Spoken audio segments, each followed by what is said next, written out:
Hello, everyone, and welcome to Speak Up Sis podcast. I'm your host, inspirational conversationalist, Angel Charmaine, and I am so excited to welcome you all back to another episode. And today I've got a beautiful guest with me. Her name is Dr. Tiffanie Williams, and she is going to join us today to share her voice of triumph. So, welcome, Tiffanie, to Speak Up Sis podcast. Thank you for saying yes to coming into this space. How you doing today? I am doing well. Thank you so much for having me. It is an honor and privilege to be able to share my story on your platform. It's a beautiful day. Thank you. I'm glad to be here. That's what's up. That's what's up. So, prior to this conversation, I didn't know who you were. I think we've just kind of been following each other on social media, pretty much.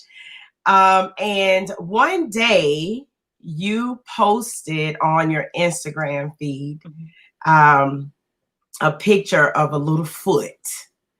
Yes. And it looked just like, or very similar to, a little foot that one of my previous guests posted or gave me a picture of to use for that particular episode. And it was about prematurity, right? Prematurity Awareness Month.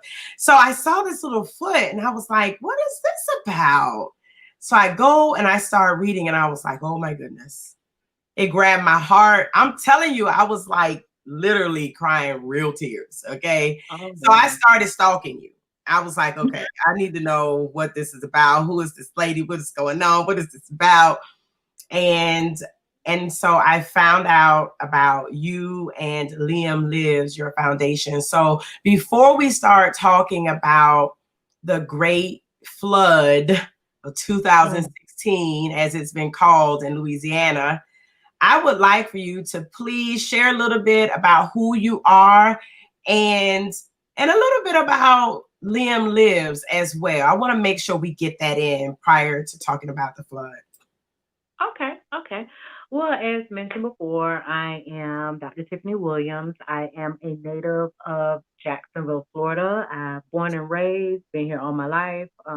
Aside from the times that I moved away to go to college, I graduated from Florida State University with my bachelor's and my master's, and then eventually went on to get my doctorate from Nova Southeastern University.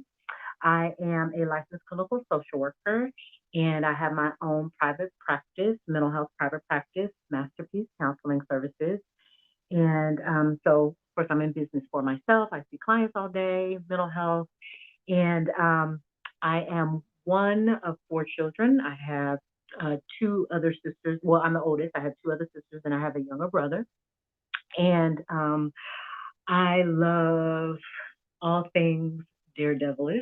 Um, I have been bungee jumping, skydiving, canoeing, scuba diving, you name it. I've done it. Only once though, because I'm My not doing it goodness. again. I'm not doing it again. I ain't that crazy. I mean, I've done it once, and I just be able to check it off and say I did it. But I do Right. love thrill-seeking activities. Love going to the movies. Unfortunately, I can't do that in Corona. Um, and I love spending time with myself. I love reading. Just some things. Those are just some things about me. Um, Liam Lives Foundation began November of 2016 as a tribute to my son Liam. He passed away at 20 weeks, and this organization provides support services to families who've experienced pregnancy loss and infant death, whether that be through miscarriage, stillbirth, sudden infant death syndrome, SIDS, um, or other tragic situations, or even medical abortions. In other words, women who choose to end the pregnancy due to medical issues. We support those families. We have a variety of programs in order to cater to this population, one being therapy services. As a therapist myself, I am huge on mental health, and as an individual who has gone through a loss of a child, I know the impact that it has on one's mental health. So we do provide therapy services, a set number amount of sessions for free to our families that seek services from us. We also provide support groups. We donate memory boxes. So the boxes are basically a box for families to be able to keep their baby's keepsakes or to keep pictures, sonogram photos, footprints, anything of that nature, anything to memorialize their child. They keep those items in those boxes. So we make those and we ship them everywhere, all across the United States and various countries. We sent them to Kenya, we sent them to Haiti, we sent them everywhere. We also have a partnership with an organization called Kennedy's Angel Gowns, and they are in Virginia. And what they do is provide angel gowns, basically baby burial gowns. So for the full-term babies and even down to the micro preemie babies, they provide very beautiful gowns just to be able to bury their babies with dignity in, or even to just have for photos. If the families want to take photos and dress their babies in those gowns, they can take photos. So we provide those to our families for free as well. Education and advocacy, we're very big on that. We want to educate the community on the impact that pregnancy loss and infant death has on families. And we also want to educate the community on how to support these families, because a lot of times, because of the stigma that is associated with loss, people don't know what to say. They don't know what to do. And so we want to be able to educate individuals on how to support these families, what to say and what to do, but then also advocate for families who may have experienced some type of mistreatment from the community, from the medical community during their loss, and support them in advocating for themselves. So all in all, we have a very robust organization, a very robust program that really does cater to the heart of the matter, and not just, we're not just out here just doing something just to be doing it, but we really want to change and impact lives. Wow. And I forgot one more program. Go ahead. And the last one is financial services. So we do help our families with paying for burial arrangements, because families don't anticipate that. They anticipate spending their money on cribs and, baby clothes and, decorating their rooms. They don't anticipate the additional cost of not only just the medical bills, but the additional cost of funeral arrangements and headstones. So we do assist with funeral arrangements and headstones as well. Sorry. Wow. Yes, that's a major piece. We definitely don't want you to leave that part out, because I guess you never really think about that piece, that component, even if you're not the mother or the father of the child, but if you are someone who is a family member, or you're someone who's just supporting mom and dad, you don't really think about the expenses of those things. Right. People are thinking about baby shower gifts, and you've already purchased all of those things. You spent funds on all of those things, and now you've got this added expense that you just totally didn't even think you would have. So yeah, I'm glad you didn't leave that part off. For anyone who may need to connect with your foundation, so we're going to make sure that all of the contact information for Liam Lives Foundation is placed in this podcast and in the notes and all of those things on all of our social media platforms. We'll definitely make sure that all of that's posted and people can connect who will need to connect. So I know you all are listening and you saw the title of this episode, and it's After the Rain, and you're like, wait a minute, we're talking about babies, but that's how I found her. And there was no way I was going to miss this opportunity to support that foundation and help. I know people personally who have lived that trauma And so I most definitely want to support you in that endeavor. And I'm sure beyond this, behind the scenes, we'll connect to see how Speak Up Sis LLC can support Liam Lives as well. So we'll talk about that on the sideline, sis. So here we go.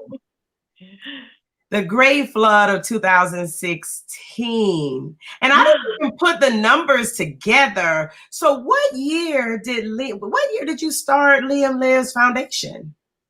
2016.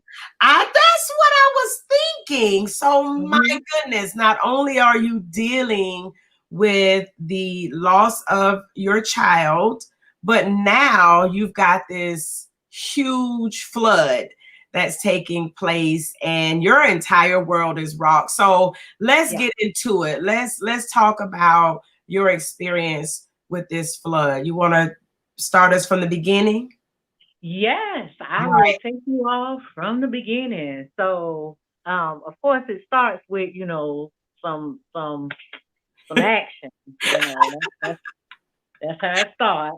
I'm just gonna be real with the audience. I'm just gonna be real. It starts with that. Me and my son's father, we were together for a little bit, and the relationship did not work out. It happens, right? Relationships end. Um, but soon after the relationship ended, I remember I was at work. At the time, I worked at a local hospital here, and I worked an overnight shift. And I just remember it was close to 7 o'clock in the morning, and I'm just kind of bebopping around the office, tidying things up, grabbing my bags because I'm ready to go. And I felt like this gut punch, like, ooh. And I thought to myself, oh my gosh, whew, I feel well. I just ate like 3 hours ago, so I'm not hungry, but I'm just wondering what is that? And then I thought to myself, I said, oh, wait a minute. Started counting. My cycle hasn't come yet, so I was just like, oh, ooh, let me check this out. And initially, I was thinking to myself, I'm just gonna check this out and just to rule it out. I mean, I really wasn't thinking anything of it. I really wasn't scared or anything like that. I was just like, oh, let me just do it. Let me just take this pregnancy test just to rule it out so I can go to sleep when I get home. Because mind you, I've worked a night shift. And of course, I get to the house, I pee on the stick, and lo and behold, I am pregnant. I'm good and pregnant. And I remember looking at the test like, oh my gosh, oh my gosh. And that's not really what I said, but I'm be very uh PCPG on your platform. I'm not going to disrespect your platform, but I just remember saying, oh my gosh, oh my gosh, oh my gosh. I kept repeating myself, and it was so bad that I left my house, went to the CVS, um, got two more tests, went back home, took those, and then later on went back out to like a Dollar Tree or something like that. Because I was by this time I'm out probably $50 in pregnancy tests. So well, let me buy some cheap ones, some Dollar Tree pregnancy tests, and I bought like four of those, and I took all of those. I was in such disbelief. I was like, if there's something that's got. I think I took like 8 or 9 total, something like that. But anyway, that was the genesis of me finding out that I was with child, and I'll kind of give you a little more background. At this time, I was at Nova Southeastern University. So I was going through my doctoral program. I was actually at the tail end, my last semester, and graduation was about to come up. This is where I was. I was prepared. This was July 2016. So I was preparing for graduation and all of that in September. And um, like with every woman who finds out she's pregnant, she goes to the doctor. I get my regular checkups and all of that. And around 10 weeks or maybe 8 to 10 weeks or so, I started having like these consistent bouts of nausea, consistent bouts of um, vomiting. And I remember going to one of my initial doctor's appointments and letting the nurse practitioner know that I'm just not feeling well. I'm just not feeling well. And you hear those stories about women saying that, oh my gosh, I threw up today, or oh, I'm just so nauseous, or or eating the pickles and ice cream and stuff like that. What I was experiencing, I was like, okay, this isn't anything to be glorified. Like I feel like this is off. This just is. It didn't feel It didn't normal, feel normal, right? like it should be a part of the process. Exactly. And so I remember the nurse practitioner just kind of being like, "Oh, well, that's normal. It is what it is," and just kind of writing it off. Um, well, yeah. What I was experiencing was not normal at all. I ended up taking myself to the emergency room around my 10th week, because by this time I had been throwing up every day, just about multiple times a day. Um, and I was diagnosed with H hyperemesis gravidarum, HD. I mean HG. So basically, that's just like excessive vomiting, excessive nausea, like to the max. This is not your typical morning sickness at all whatsoever. It's quite debilitating, and from about that 10th week all the way up until my 18th week, that is what I dealt with. I was out of work because I had to go out on disability because I just couldn't function. I mean, every moment of my waking life, I was throwing up. I was exhausted, to the point where, and I want to be graphic on purpose to kind of show the audience like how much craziness I was going through, but I was vomiting bile. Like there Yeah, was nothing there. there's And, nothing and, there. and I was just. And I think when it comes to women who have had children or who've been Mhm. pregnant, they may be thinking, well, everybody throws up. Right. Right. And no, so listen, be graphic. Yes, because this wasn't like the typical everybody throws up. This was very much life threatening. I ended up going to the hospital two more times after that, I think. And I think I want to say that last time I was actually admitted. And at this time, it took me having to really advocate for myself, for y'all just not gonna turn me away and tell me, oh, it's just pregnancy and you'll be okay. Like y'all aren't just going to have me in the hospital, because what they would typically do was get me there. They would hydrate me because I was completely dehydrated.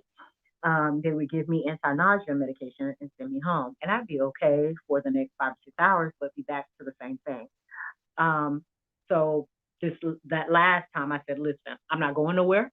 Y'all gonna keep me. Y'all gonna admit me because I can't take it. By this time, it's been like a month in or so. I've lost like 15 pounds, like just like that. And we all know, like, to lose that much weight so quickly is not healthy at all. Um, so I was dealing with the weight loss. I was dealing with the fatigue, because I was so exhausted from the nausea and the vomiting. There were days where I wouldn't even take a bath, because I was just that out of it. Um, And so I'm sure this is also beginning to wear on your mental state as well, because you're yeah, pregnant and it sounds like you're kind of going through this solo, and yes, you're having to slow down with work, slow down with school, slow down with the things that set goals. And I know how we are, right? As women hmm on a mission, you set all these goals and you're gonna finish by this time and you got a timeline. yep. And now all of a sudden you can't lift your head up and go take a bath. Listen, I can't do nothing. Hear me? Right. I'm like this. I'm listen, I'm rocking with you. So now you're really in a stressed out place. Absolutely. And I'm glad you mentioned the mental Mhm. space, because really honestly and truly I was in a mental hell. I really was. there were days where I was just like, you know what, God, just take me up out of here because it was so unbearable. I slept probably 20 hours out of the day because my waking life was just so unbearable. I mean, it was. I mean, I wouldn't wish that experience on my worst enemy because it really was that unbearable. Um, Sleeping was my only solace. That was my only solace, and this happened for like 8 weeks, 2 months almost. So it was mentally draining, mentally um, taxing. Um, If you don't mind, I want to ask a question yeah, about the baby during hmm this time. So I'm I can assume you're seeing your OB yeah, and the baby is living at this point. The yeah. heartbeat is strong and all that kind of stuff is happening. Yes, he is. He's keeping up. A ruckus in there. Uh-huh. I mean, but yes, he was healthy. I was going through my regular appointments. Every time I went to the hospital, they checked him to make Okay. sure he And the was good. doctors aren't saying anything. They're not trying to figure out why you're vomiting so much, why this extreme. None of that. They're just like, oh, the baby's healthy, and women just throw it when they're pregnant. He, okay, so there was again, like I was mentioning before, I was going to my regular appointments, and it was kind of like, oh, this is just happening, right? Um, when I went to a follow up appointment when things started getting worse, I was told by that same nurse practitioner, she was like, oh, well, this is just indicative of a strong pregnancy. So, okay, see, your face, your What face. what is what is a strong pregnancy? That's what I want to know. What does that mean? I guess that means your baby is healthy, your Got baby is fine. got But you. what and it took me a while to kind of recognize that what was happening because this is my first time. I don't know what's going on. But what it took me recognizing was that it was a total dismissal of my complaint. And this is what we typically see in the medical profession when black women are complaining about pain, are complaining about discomfort. It is totally dismissed, it's totally swept under the rug, it's minimized, and because of that, we end up suffering. Um, so absolutely, like I was told that everything was fine, but my chief complaint really wasn't being addressed. I mean, I was given medication and stuff like that, but it wasn't. I don't feel like it was taken as seriously as it should have been at the top of things starting. Like it took me having to go to them for like the third time and say, "Hey, I'm not going nowhere." For something to actually be done, for me to actually be admitted, for them to find out that I was hyperkalemic, like for them to find out I was so stuff like that is can cause serious illness or even death. So it took me having to jump out there and advocate for myself for anybody to really be like, oh, okay, this is really serious. That is exactly what happened when I said I need to be hospitalized. The same nurse practitioner then was like, oh, so it is that serious. Yes, lady, it's been that serious. Like, what you mean? I've been telling you. Every time I come in here, y'all weigh me. So you see my weight dropping off. I'm pretty sure you smelled me. Like it was that serious. Like it was really Wow. that serious. But it was kind of like business as usual. We're gonna check Right. you out. We're gonna do that and keep moving. Um, so to answer your question, I know that was kind of long winded, but to answer your question, he was fine. He was fine. I wasn't, but he was fine. Right.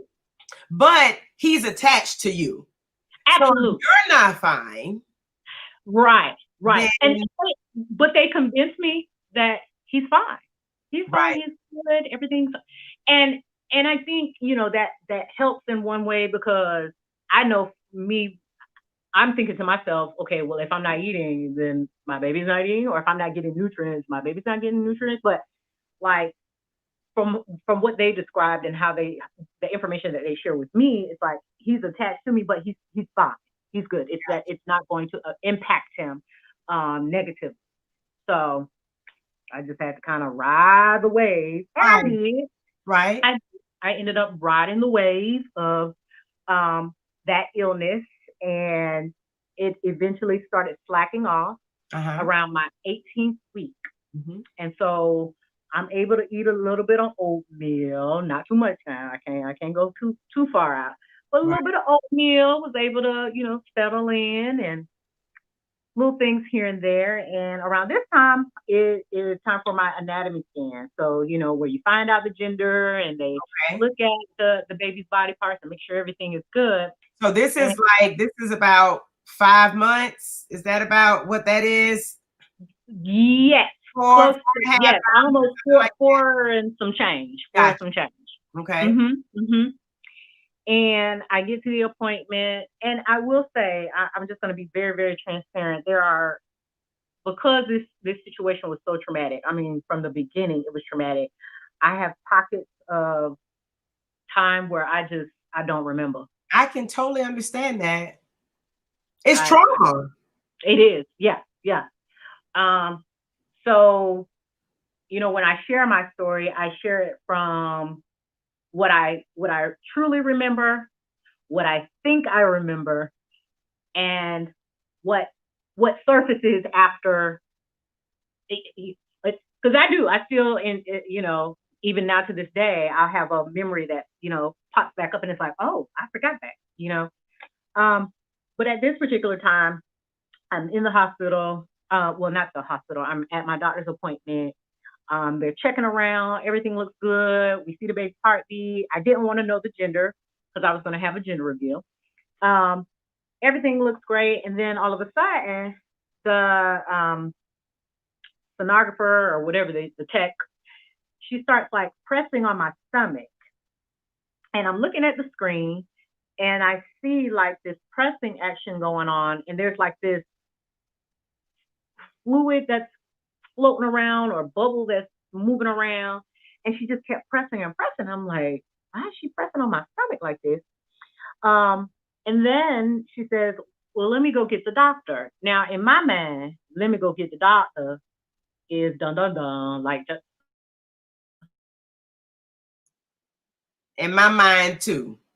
That would make me nervous. and from, yes, already emotionally and physically drained from these past 10 weeks of just nausea and vomiting constantly back and forth in the hospital, being poked and prodded. I mean, my arms and hands couldn't have taken another needle.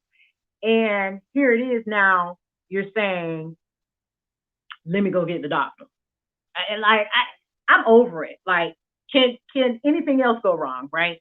So the doctor comes in, he does another, probing and all of that, and comes to find out, at that particular appointment, they told me that my cervix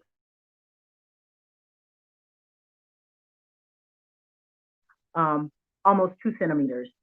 So at this point, it's like we're in like crisis mode because your cervix ain't supposed to be open, not this early. So the doctor, well, first and foremost, I had a mental breakdown. I was crying. Just, and again, that part of it, I don't really remember. I just remember being very sad, very tired, crying a lot. My mom was there. She was trying to calm me down. I remember the doctor, it was almost like womp, womp, womp, womp, womp, womp. The doctor was saying something, but it really didn't translate. All I knew is they were going to be admitting me for surgery to close my cervix. That's it. Um, and that's what happened. I ended up having an emergency rescue cerclage put in. So a cerclage is basically a stitch that they use to close a woman's cervix if it has opened prematurely. I was diagnosed with what they call incompetent cervix, and that's when the cervix opens up prematurely. I had the surgery. Um, from what I experienced and what I was told, they had to have two different doctors. I remember one doctor was down there working, and then another doctor rushed in. And I'm like, again, what is going on? But apparently, it took another doctor having to come in to kind of like pull the cervix and suture it so that it wouldn't rub up against the amniotic sac, because that was the other risk, is that you're going in there and you're doing the surgery, you could potentially rupture the sac, and if you do that, then that's the end of the pregnancy. But all in all, the surgery went pretty well. I stayed in the hospital for a day to recover. I was released afterward, went home. I was supposed to be on light bed rest. And eventually I went back to work. Well, I called myself going back to work. Had a follow-up appointment that next week with my doctor, and she checked everything out. Everything was great. Everything was fine. Then, like a few days later, I had a follow-up appointment with the actual doctor who did the surgery, the same office that I went to when I initially found out that my cervix had opened up prematurely. And there is where I found out that the rescue cerclage had failed and that my cervix had opened back up again a half a centimeter. So, yeah.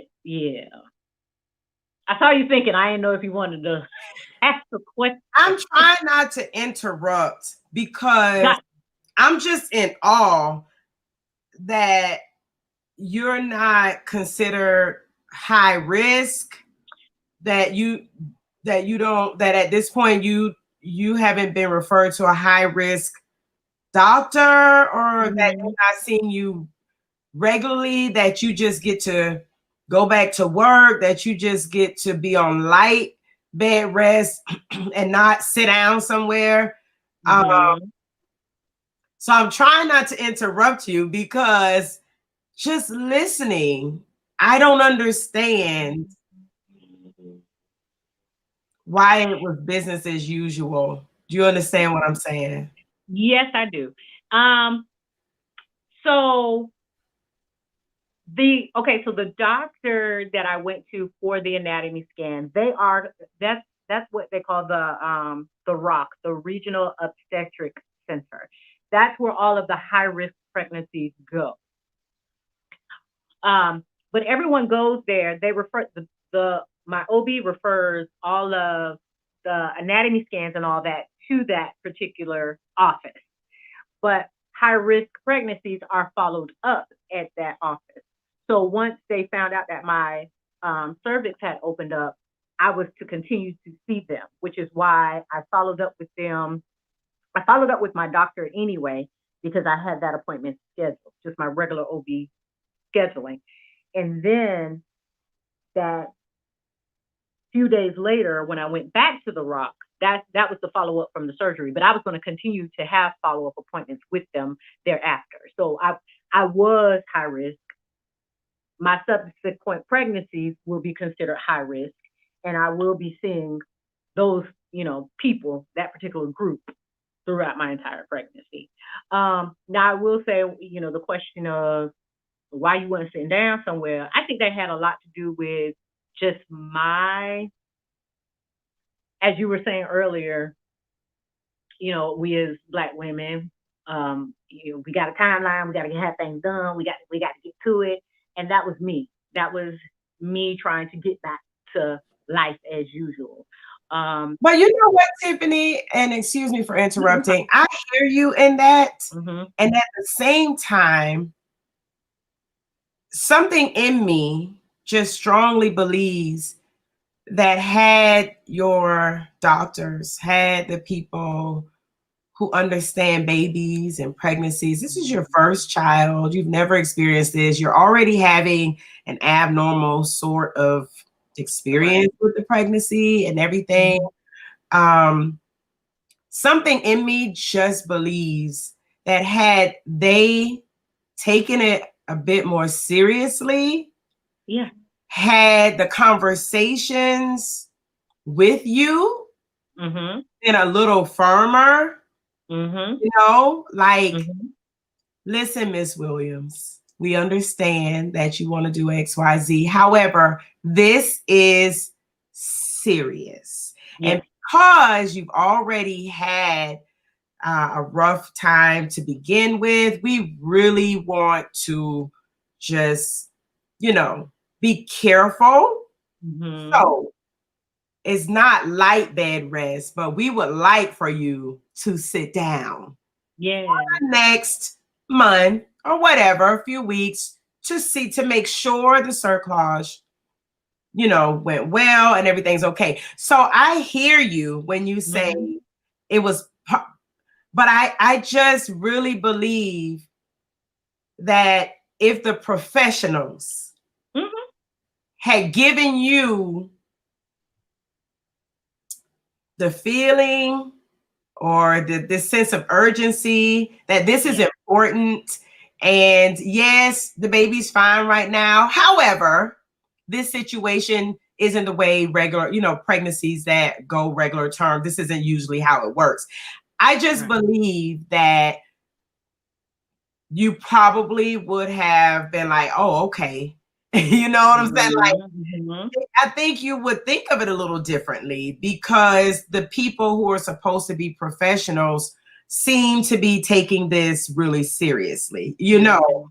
So I'm Yeah. not, sis. I don't know. I feel like I just needed to just kind of say that because I'm not finna let you do that. We're not doing that on Speak Up Sis podcast. That's not what we're gonna do. No, Not on this platform, not in not this on space. this platform because no, ma'am. So, because listen, y'all, you are okay. So, for those of you who are Speak Up Sis podcast listeners, you listen regularly, you all already know that we go into the deep here. It just happens that way. It's never planned, it just happens that way.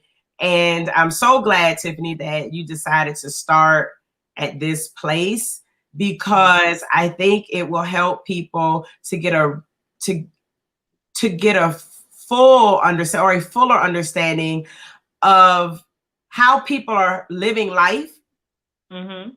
getting married, having babies, going to school, doing all these things, having tragedy and trauma before a natural disaster actually takes place. I Mm. think when we think of floods and hurricanes and tornadoes, it's like, oh, those poor people. It's like, bam, this happened and they lost a house. But I don't think people realize that people are living life. They're Yeah. already having, some people are having tragic, traumatic experiences. And then, bam, you've got this other thing that takes place. And so Yeah. I'm thankful that you're giving us the fullness of this. And I believe when we hear about another natural disaster taking place after this conversation, I know I will have a totally different perspective about the type of help that people need, Yeah. right? Mhm. The type Mhm. of Mhm. assistance. And it's not just they need new houses, but Right. you got people who are experiencing what you've experienced on top of that. So continue. I just kind of wanted to give a perspective. Yes. No, I get it. I get it. No, I get exactly what you mean. And thank you for creating and holding that space for me to pass on that responsibility. To be like, no, I shouldn't have to own this. Because a lot of times in thinking back on my situation, I say to myself, well, maybe if I had just did this, maybe if I had just did that, maybe if I hadn't, because right after my surgery was, we were voting. We were voting around that time when I had the surgery. I remember going out to vote after my surgery. Maybe if I would have sat my behind down and not voted, this wouldn't have happened. So, I go through my mind sometimes with this shoulda, coulda, woulda, um, never really entertaining, well, what if the doctor would have kept me a day longer in the hospital or 2 days longer. I remember my mom asking me, um, you know, well, why they discharge you, mom, why they discharging you today? Why they need to keep you in here a couple of the months? And me being mom, like, okay, let's not give people too much grief. But no, what if I would have let my mama give them some grief and they kept me a couple of more days? Maybe they would have caught it. So thank you. I do appreciate that. So sometimes, I just need another perspective. I need somebody else to come in and be like, not today. Not today. What we're not going to do. Not today, not on my watch. And at the end of the day, we understand that life happens. Yeah. But what we have to do is give ourselves grace. Yes. And mercy. We've got to give ourselves grace. And, this is Speak Up Sis podcast. I'm sorry. But I just believe that as women in general, but specifically Black women, yeah, other people don't want to give us any grace. And then we don't want to extend it to one another. Right. And then we don't want to give it to ourselves. And so in this space where you are a woman who has had a traumatic experience to take place, to try and place blame on anybody, I don't think is healthy. But at the same time, I don't think that a mom should be sitting anywhere at any time placing any blame on herself for something she had absolutely no control over. And that is my stance on that. And that's just the way I feel about it. So yes, sis. So you're at this place. They tell you that it wasn't as effective as we had planned it to be. And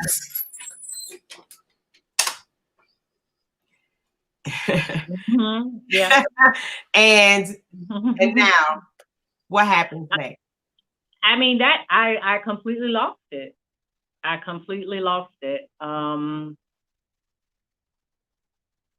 remember I had a panic attack, and I remember just being completely like out of breath, my chest caving in, a flush of just my body just felt so flushed and overheated. I remember breathing into a bag. I remember laying on the cold floor because that seemed to be, something that helped me with my body being, overheated. And again, womp, womp, womp, womp, womp. I just remember the doctor saying there's nothing else we can do. And you have two choices. You can voluntarily terminate the pregnancy or wait for the pregnancy to end on its own. Which I was like, on terminating it. I'm not going to do that. I'm going to give my child a fighting chance. And he said that he would speak with my OB, let my OB know what was going on. I ended up speaking with her, and she said she agreed with the doctor. There was nothing else that could be done. She offered to hospitalize me to kind of wait, because by this time, I think I was like a little over 19 weeks by now. So she was like, we can hospitalize you, and it's just kind of like a waiting game at this point. And I chose to be hospitalized. So I stayed in the hospital for like 5 days. I did a lot of praying in them 5 days. I did a lot of soul searching. And I remember getting up, walking to the bathroom. This is probably like my third or fourth day in. I remember getting up, going to the bathroom, and I had like this moment where, because at this time, I've been praying, God, save my child, save my child, save my child, please save my child. And, I felt like God was speaking to me and saying, "You really haven't been honest and open with me with regards to how you got here in the first place." And I will say there was this sense of like guilt, remorse, um, repentance that came about like, oh yeah, I've been so focused on God save my child that I didn't take the time to be like, first of all, Lord forgive me, you know, um, for even getting in the situation. And granted, I don't beat myself up. I'm truly free. I'm not like beating myself over the head. Oh, you were fornicating. I don't do that. And I know God has forgiven me, but I think just the acknowledgement of it all um, helped me to get to a place of, all right, let me just be real honest and open, God. Let me just put it all out there. Let me give it all to you, not just let me give you this little part where you come in and rescue and save. Let me just give it all. Let me give you the rundown. Let me give you how I got here. Let me give you the temptation. Let me give you the indiscretion. Let me give it all. And most importantly, let me give you the outcome. And that's where I came to a place of, you know what, whatever it is, whatever the end may be, you are still in control. You got this. So I'm not going to sit here and continuously pray for you to save my child because I know that whatever the outcome is, whether you decide to keep him here or whether you decide to take him, it is all good. It is well. So I had that moment standing in a bathroom. It took about 5 seconds. You know how things happen so fast. And Yes. I went back to my bed. I laid in my bed, and I was, for the most part, content. You know what I mean? I just had this content feeling come over me, and I believe that was the moment where the reins were changed over from Tiffany guiding everything, doing everything, to letting God guide and do everything. Um, so I was discharged after the fifth day and taken home. I spent a night there.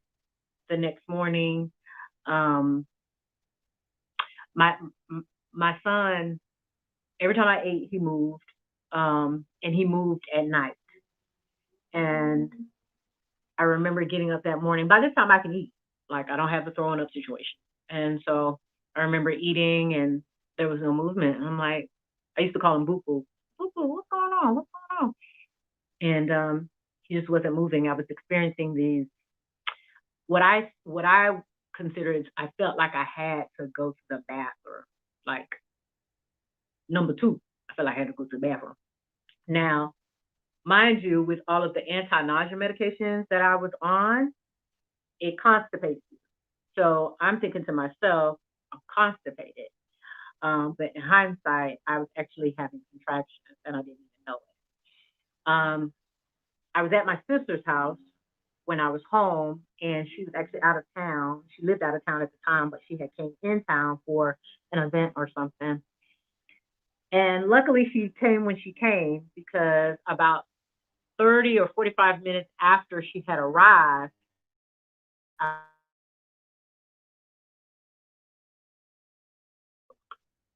over the toilet. In that moment,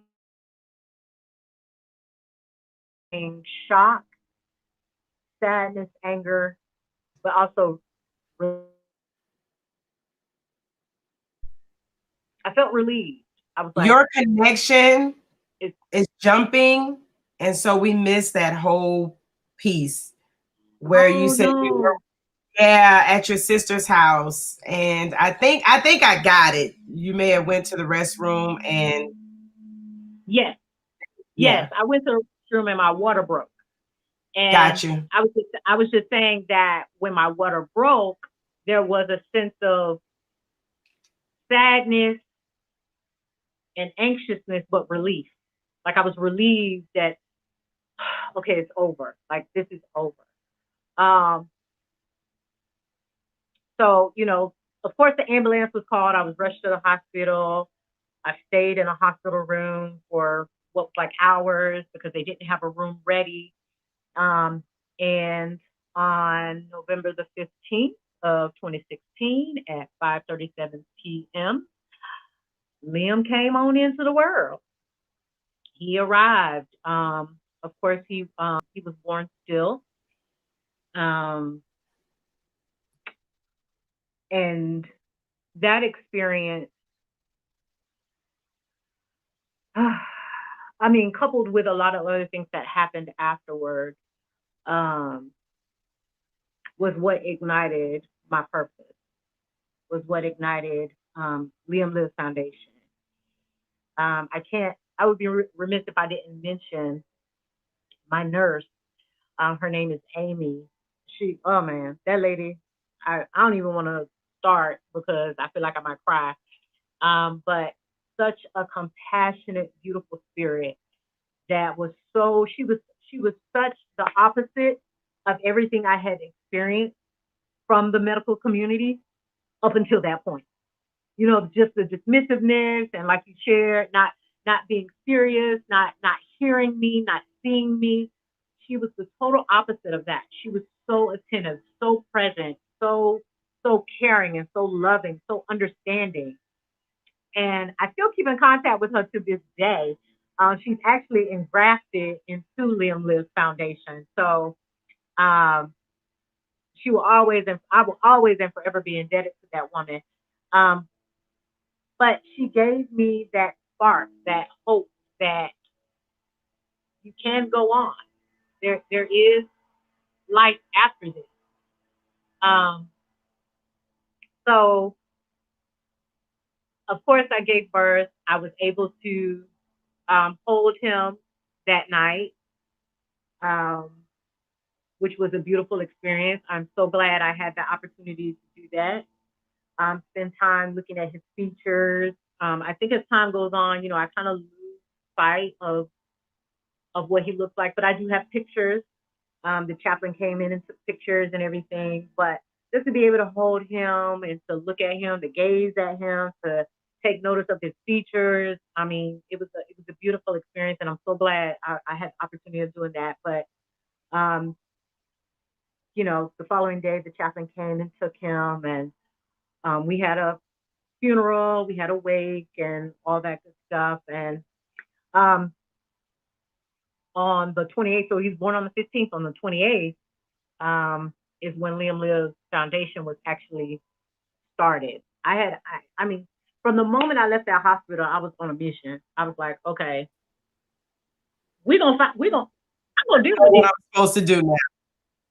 We're gonna make some sense out of this now. Yes. This is too good of a story, and I went through too much. We're gonna make some sense out of this. And I did. I went through some mental health challenges after that, of course. And I just remember one day sitting in my dad's living room, and I was journaling, I was writing, I was talking to God, and I remember a voice so loud and clear, and it said, "Liam lives," and I was like, "Whew, let me write that down." And it was almost like I tell this story all the time. It was almost like I was in a trance from that moment when I heard Liam lives. I wrote Liam lives down, and I just started writing. And maybe 5, 10 minutes later, I looked at what I wrote and I read it over, and I said, I can do this. I literally said that. But I can do this. And I remember God telling me, share your story, your testimony. And from that day forward, I had been sharing about Liam. I posted on Facebook because by this time, I mean, nobody knew I was pregnant or anything was going on. And that's when the outpour of support came in, and that basically was what catapulted me into my purpose, what catapulted me into Liam Lives, and why I am here today, sharing my story with everyone that is listening. Girl, listen. Okay. you don't really know me too funny right now, but listen, I'm a serious Jesus girl, okay? And I'm just about ready to shout, but I'm gonna Listen. behave because this isn't the morning show for believers. This is Speak Up Sis podcast. I try to keep myself together, okay? And here I am. We talked, you and I talked Yes. prior, Yes. and I'm going, okay, what's the best? What we gonna talk about? And I thought, okay, I think we're gonna talk about the flood. But let me tell you something. When the Spirit of the Lord is in Mm-hmm. a thing, and I try to Mm-hmm. keep Speak Up Sis podcast, you know, just kind of try not to put a whole bunch of the religion and everything in it, because I want people to share their stories. But let me tell you, I'm about to clap. I got to remember that it's a microphone right here and it's going to be loud. I bless God for the Mm. Spirit of the Lord having his way and allowing the conversation to go where it needed Yeah. to go. And Mm-hmm. what you shared today is what needed to be shared. Right. And Right. I really believe that there are some people who are going to listen to your story because that's what Speak Up Sis is all about, sharing stories to inspire the stories of others. That's like the tagline, you know what I'm Yeah. saying? Yeah. And so that's what you needed to share. And that's what people needed to hear. And I'm grateful that you listened to the Spirit of the Lord and started from the beginning. Uh-huh. Because it's real easy and it's very tempting to kind of leave some of that other stuff out. Like, Yes, but you know what? Because you were like, we talked about what we wasn't gonna touch and whatever. But and I believe I told you, I said, you know what? I just let you and I just let you share. yep. And I Mm-hmm. bless God, you shared what it is that the Lord wanted you to share today. And so listen, I thank you for that. I really do. I appreciate you. I know women, like I said, I know women um, who have lived through stillbirths, Mm-hmm. women who have had multiple miscarriages, Yeah. you Mm-hmm. know, and the like.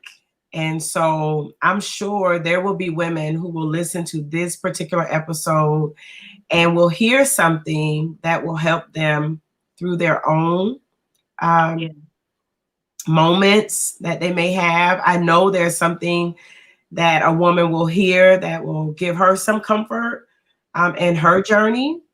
And Mm-hmm. just knowing that there's purpose that comes out of such deep pain, Absolutely. you Absolutely. know?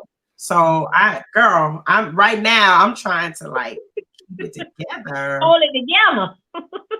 I want to shout. Oh. I do want Yeah. to shout. So, do you in your counseling business, do Mm-hmm. you work specifically with women who have dealt with this type of trauma? What's your specialty? I do. I specialize in anxiety, depression, and also I specialize in trauma. Um, I have had a couple of women reach out to me specifically because of that, because they've heard in the community that that's what I've experienced. My story is very known. I I paused a little bit because I'm like, am I tooting my own horn? But yes, I am. I share my story. I'm very very open about my story. Um, so you know, people hear and it's like, hey, I heard that you experienced this, and you're a therapist. Help me, like, and so I have had some clients come because of that, but I don't specialize in that specifically. That's just something that I feel like it's again a part of tied into the purpose. Like you are a therapist, so and you had to experience this traumatic situation. you're the perfect person to do this. Like that's what I was reflecting on when I saw the blueprint. When God gave me the blueprint, I was like, I can do this. It's like, yeah, you're the perfect person to do this. Who else would it go to? Like, so absolutely. I see that population, but not specifically. That's what's up. I'm telling you, I don't think people realize that type of pain, that type of trauma, there's got to be purpose in it. Mm-hmm. There's got to be purpose in it. Mm-hmm. It doesn't happen just on GP. Right. There's a reason, and typically it's sort of designed for you to be able to help some other people overcome, to help some other people come out, because not everybody can handle it. Not everybody is able to just share and just openly tell people and help people and things of that nature. Somebody has got to be that person, right? Yes.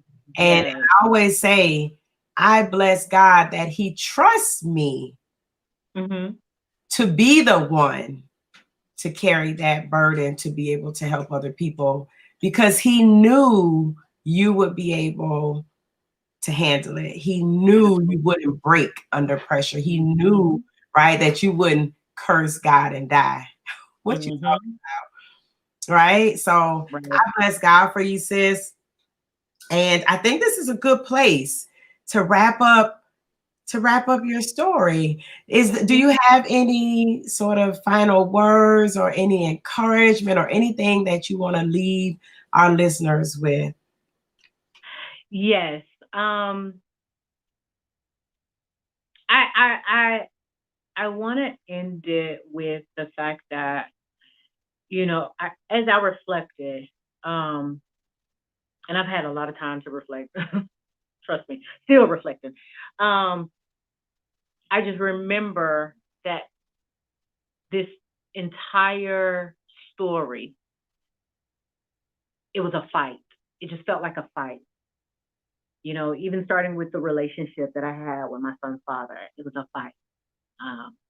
Fighting for the relationship, fighting through the bouts of sickness through the pregnancy, fighting to keep my child in my womb, fighting to deal with the depression and the anxiety, and fighting to not wanting to take my own life. It was a fight. It was a continuous fight. And so my encouragement comes from the book that I wrote, which chronicles my experience. All things, know this: your life is worth fighting for. And so, in the midst of the tragedy, in the midst of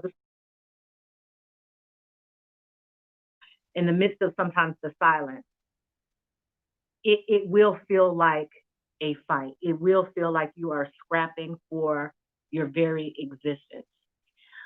But if you just continue to hold on, if you continue to press, if you continue to tap into that inner strength, and sometimes even tap into your weakness, you will come over onto the other side.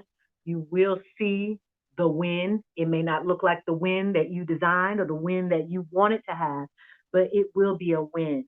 I'm on the winning side. I don't have my child here, but I'm on the winning side. Trust and believe. There's so much that I have gained. We just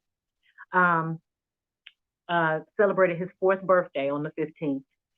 And I can't tell you how grateful I am for the lessons that I've learned these past 4 years from his passing. That child continues to teach me something about me every single day. So I'm on the winning side. So that is my encouragement. I don't want to, keep going and we be preaching and hollering and shouting up on this podcast, but that's what the people need, though. But that is my encouragement. That is my encouragement. Cause stay the course. Stay the course. It's bright on the other side. I promise.